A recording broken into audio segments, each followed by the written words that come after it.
jiilka Soomaaliyeed dadka Soomaaliyeed shacabka Soomaaliyeed waxaan leeyahay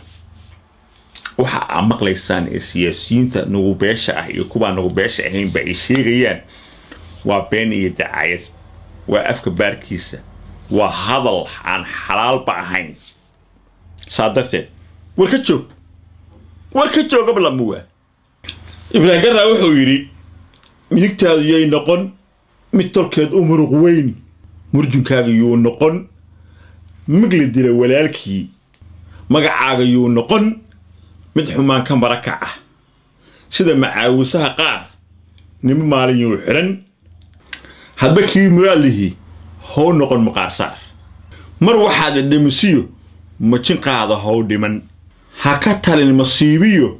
wax maqluuqa kala dila maskaxdaadu yay noqon maqal lagula leeyahay maskaxdaadu yay noqon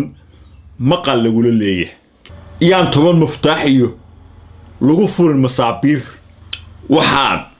shalay tamudatiyo mahadhada xasuusnow waxaad shalay tamudatiyo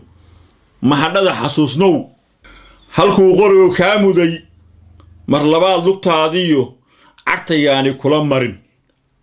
halkuu qorigo kaa muday mar labaad lugtaadiyo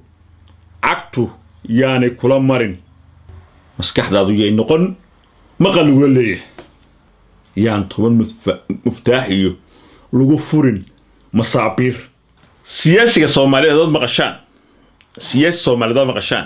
siyaasiga Soomaaliyeed waa daneste intaad nooshiin weligiin nin siyaasiyo Soomaaliya waxa uu idin sheegay run ha u qaadanina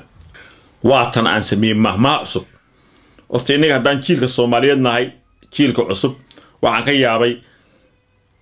waxaan soo qaadanaa mahmaahooyin hore oo dad 100 sano 200 sano 300 sano 400 sano 500 sano ka hor dhintay